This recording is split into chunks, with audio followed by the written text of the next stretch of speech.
Hello students, free study room में आप सभी का स्वागत है। इस वीडियो में हम प्रश्नावली 1.3 का प्रश्न क्रमांक 3 को हल करेंगे। प्रश्न क्रमांक 3 दिया है, सिद्ध कीजिए कि निम्नलिखित संख्याएं अपरिमेय हैं। इस प्रश्न में हमें 3 संख्याएं दी हैं और हमें तीनों संख्याओं को अपरिमेय संख्या सिद्ध करना है। तो सबसे पहले हम पहली संख्या को ले लेते हैं। पहली संख्या दी है 1/2। 1/2 को क्या सिद्ध करना है? अपरिमेय संख्या सिद्ध करना है। तो सबसे पहले हम इसको परिमेय संख्या मान लेंगे। तो यहाँ पे लिखेंगे, माना 1/2 एक परिमेय संख्या है। परिमेय संख्या है। जब 1/2 एक परिमेय संख्या है तो परिमेय संख्या को हम p/q के रूप में लिख सकते हैं। तो यहाँ पे लिखेंगे 1/2 बराबर p/q, जहां p और q सहअभाज्य पूर्णांक हैं और q बराबर नहीं है 0। इस प्रश्न को हम दो प्रकार से हल कर सकते हैं। पहला, दोनों पक्षों का वर्ग करके, और दूसरा परिमेयकरण करके। तो हम इस प्रश्न को परिमेयकरण से हल करेंगे, क्योंकि परिमेयकरण से यह प्रश्न हमें सरल पड़ेगा। तो यहाँ पर परिमेयकरण करेंगे। 1/2 गुणित, परिमेयकरण का मतलब होता है कि नीचे वाली संख्या का गुणा ऊपर वाली संख्या और नीचे वाली संख्या में कर दिया जाए। तो हम यहाँ पर करनी 2 का गुणा ऊपर और नीचे करेंगे। तो यहाँ पर लिखेंगे करनी 2 बटे करनी 2 बराबर p/q।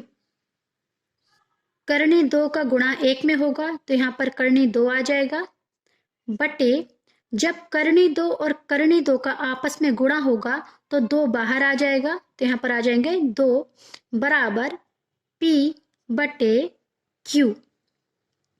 अब हम 2 का गुणा p में कर देंगे। तो यहाँ पर आ जाएगा करनी 2 बराबर 2p/q। p और q क्या है? पूर्णांक हैं। तो हम यहाँ पे लिखेंगे, यहाँ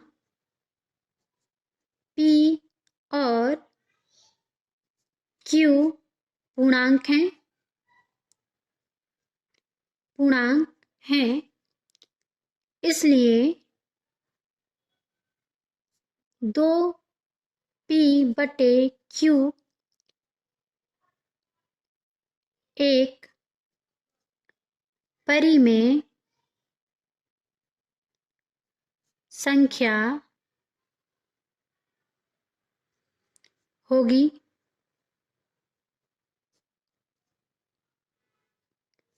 परंतु हम जानते हैं कि करनी 2 एक अपरिमेय संख्या है। अतः हमारी कल्पना गलत सिद्ध होती है। तो यहाँ पर हमारी कल्पना क्या है? गलत सिद्ध हो गई है। तो यहाँ पर लिखेंगे, अतः 1/2 एक अपरिमेय संख्या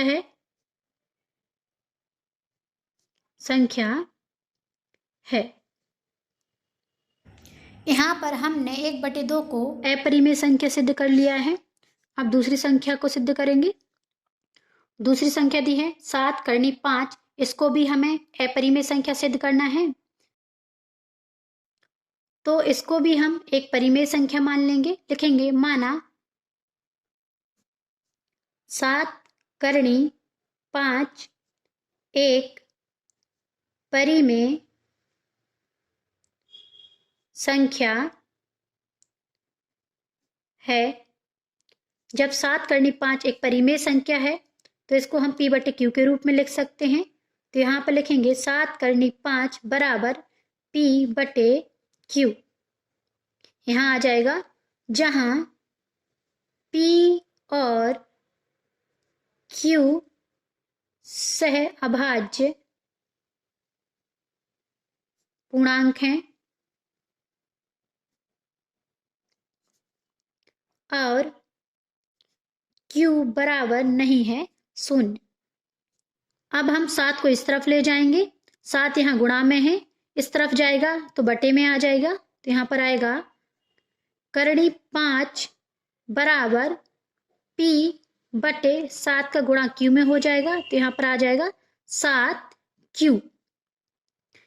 यहाँ पर हम जानते हैं कि p और q क्या है, पूर्णांक हैं, तो हम नीचे लिखेंगे जहां p और q पूर्णांक हैं इसलिए p बटे 7q एक परिमेय संख्या होगी। परंतु हम जानते हैं कि करनी 5 एक अपरिमेय संख्या है, अतः हमारी कल्पना गलत सिद्ध होती है। अतः 7 करनी 5 एक अपरिमेय संख्या है। यहाँ पर हमने 7 करनी 5 को भी एक अपरिमेय संख्या सिद्ध कर दिया है। अब चलते हैं संख्या 3 की तरफ। तीसरी संख्या दी है 6 धन करनी 2, इसको भी हमें एक अपरिमेय संख्या सिद्ध करना है। तो इसको भी हम सबसे पहले परिमेय संख्या मान लेंगे। लिखेंगे माना 6 धन करनी 2 एक परिमेय संख्या है। परिमेय संख्या है। जब 6 धन करनी 2 एक परिमेय संख्या है तो इसको हम p बटे q के रूप में लिख सकते हैं। तो यहाँ पर लिखेंगे 6 धन करनी 2 बराबर p बटे q, जहाँ p और q सह अभाज्य पूर्णांक हैं और q बराबर नहीं है 0। अब हम 6 का पक्षांतर करेंगे तो यहाँ पर आ जाएगा करनी 2 बराबर p बटे q ऋण 6। यहाँ पर हम एलसीएम ले लेंगे, 6 के बटे में 1 लगा देंगे। q और 1 का एलसीएम लेंगे तो यहाँ पर q ही आएगा। p का गुणा 1 में होगा, p ऋण 6 का गुणा q में करेंगे तो यहाँ पर 6q आ जाएगा। और यहाँ पर है करनी 2 p और q क्या है, पूर्णांक है। जब p और q पूर्णांक है तो a पूरी संख्या क्या हो जाएगी, एक परिमेय संख्या हो जाएगी। तो हम नीचे लिखेंगे जहां p और q पूर्णांक हैं इसलिए p ऋण 6q बटे q भी एक परिमेय संख्या होगी। परंतु हम जानते हैं कि करनी 2 एक अपरिमेय संख्या है, अतः हमारी कल्पना गलत सिद्ध होती है। अतः 6 धन करनी 2 एक अपरिमेय संख्या है।